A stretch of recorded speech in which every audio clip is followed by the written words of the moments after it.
Hey everyone, I wanted to bring you in and meet my friend Claire Riley. We've known each other a little while, about 2.5 years now. We met on a mastermind that we were in, which was about brand and marketing. And Claire has been working with, we've had some consultancy sessions to get her second podcast live, which is the Education Business Show. So podcast, in fact, the Education Business Podcast. I need to get the title right. So Claire, tell everyone a little bit about your journey this week in launching. What's gone on for you? Well, it's been a week, and I just want to say thank you so much for your support. So we launched it on the Monday morning, and I was quite surprised to end up second in business in the UK Apple charts very soon, really. I think that it was maybe by lunchtime-ish, and also number one in careers, which was a shock, but I felt like I put all the work in. So yeah, it's been absolutely amazing. I feel that because I peaked so early, it's been a real struggle to try and keep that going. I've definitely felt some fatigue. But yeah, that's where we're at so far, really. So you already have a podcast. Talk to us about that and why you decided to get some support with this one. So I've had that podcast nearly 2 years. It's called the Teachers Podcast. So I went on a podcast course and everything, and I did all of the things you're supposed to do. And I did the launch last time as well. But it's a very different kind of podcast. So it's very philanthropic for me, I suppose. It doesn't really, it brings my name up, but not necessarily my company's name up, Classroom Secrets. So I interview people for every episode. It's not really my content. So it's a very different thing. Like, it's very important to me, but it's not as important as this show is, because this is part of a new business venture, and I want to use this to then sell mentoring, sell courses. And so I wanted to work with Anna because I've seen the amazing things that she's done. Obviously, I'm connected to Anna, have been for about 2 years. And I just wanted to work with somebody who was doing it all the time. And that, you know, I've got quite a big company now. There's about 56 people, and I just know the power of getting the knowledge fast and investing in that, and working with great people who can give you the answers to get a quick result, if that makes sense. And I want to point out, one of the things that we do behind the scenes is we do quite a lot of research, keywording, descriptions. We get really clear on what's going on in the intros, the outros, and things like that, and how it needs to be positioned from a brand perspective. What difference do you think those things have made? A big difference. You know, we've talked about it in the team already about looking at the podcast. And I was even talking to the team members the other day, because I've said I want to use some of these principles to relaunch the Teachers Podcast in September, because we always have a summer break. Things like, you know, I had ideas for the name, but like, we didn't decide on the name until, you know, you'd done the proper research. I felt like I was asking you permission to have that name. And also to do with the keywords as well. You know, I had my titles, I had my 10 titles, and you reworded them to be just what people would be searching. And that, you know, I look back on that, and it's in my memory that was really valuable. And I want to kind of take that skill forward. And I think there's an important point to make there, is that we're not just helping you have any podcast, we're helping you create a podcast that is really super valuable and a resource that represents you and what you teach and what you share, kind of like creating that cornerstone content. That's often how I talk about it. So this week then, so you've kind of gone away and you've activated your audience. Talk through some of the responses you've had, and give people a flavor of the, you know, how big your audience is. Do you know, this will probably make me tear up, because I have been really blown away. So people have reached out and messaged me and said thank you for doing this podcast, because there's no podcast in this space. And I've got a Facebook group of 200 people, which is amazing, really. Now, I'm not saying that I haven't used some of my other channels. I have. So my Classroom Secrets page has got like 120,000 people. I've got Facebook groups, and I have used those. And I've got a team of 50, and I've used that, but I don't really feel like I've got huge amounts from that. I feel like it's actually from the people who have really bought into me. Things that I've done over the last couple of weeks, which might just help people, is that I've actually got 2,000 connections on LinkedIn. I've been really working on that, especially since January, knowing I was going to do this.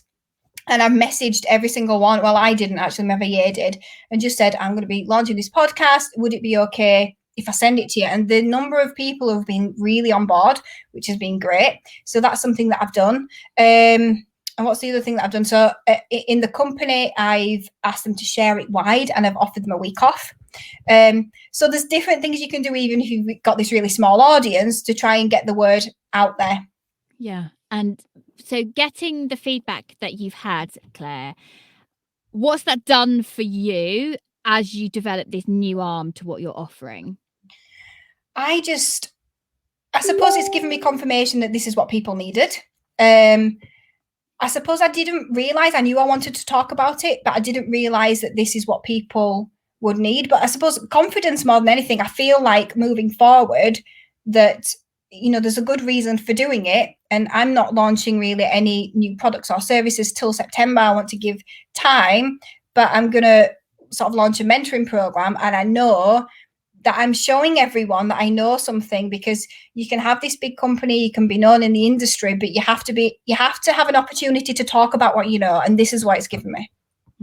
Fantastic. So what then have been some of the more emotional moments where someone's reached out to you and said, this is what I've listened to, this is what I've heard? So I suppose you could say a competitor, but I'm very friendly with pretty much every competitor, reached out and said, it's so weird to hear somebody talking about something so relevant, but thank you so much for doing this. I feel very alone sometimes. Somebody else reached out and said, it's really given me food for thought about where I can take my business next. There's just been so many people that I don't even know have voice messaged me on LinkedIn, just say, I just wanted to let you know this is the most amazing thing ever. These are the questions I wanted to ask you. Because some of these people have been guests on my podcast, the Teachers Podcast. We've had this short session, and then here they are listening to me in the car with this new knowledge that's going to help them take their business further. Yeah. Has it surprised you what it's been like having a podcast in a quite a different section? Because before, your podcast is all in education, it's about supporting teachers to deepen their ability to teach, whereas this is very much coming into the entrepreneurship space. It felt very different to be in that marketplace? It does feel very different. I think for me, one of the interesting things is the Teachers Podcast, I turn up, I ask the questions, and I go away, and then I'll do a little bit of an intro. Whereas this one, like, I'm putting my heart and my soul into this, and I know the title, and I'll go for a walk, and I'll think of the key points, and then I'll flesh them all out. And I've enjoyed this because I've got a performing arts background, and I suppose that I like creating the content and delivering that.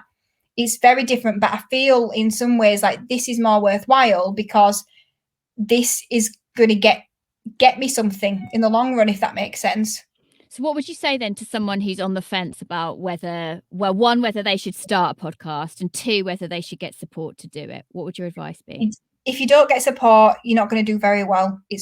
I've got support and I knew how to do it. I found this week really hard, even though I've already launched a podcast. Don't forget, I've got all the team in place to do this as well. Mm-hmm. They've created amazing assets. They've done the thumbnail. They've edited all the shows. The show notes have been done, but it was still quite stressful. And you need somebody to ask that advice to.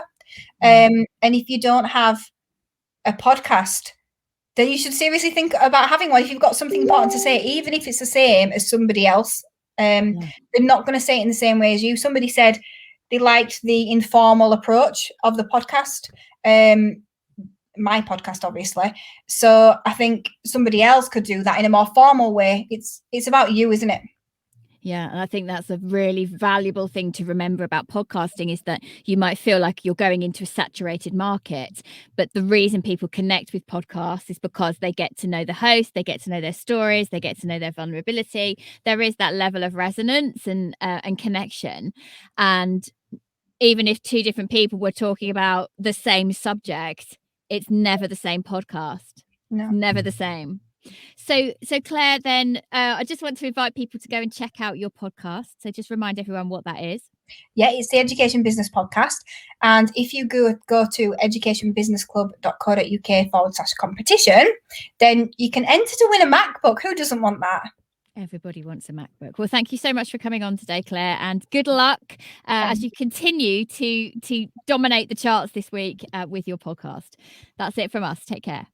Thank you so much.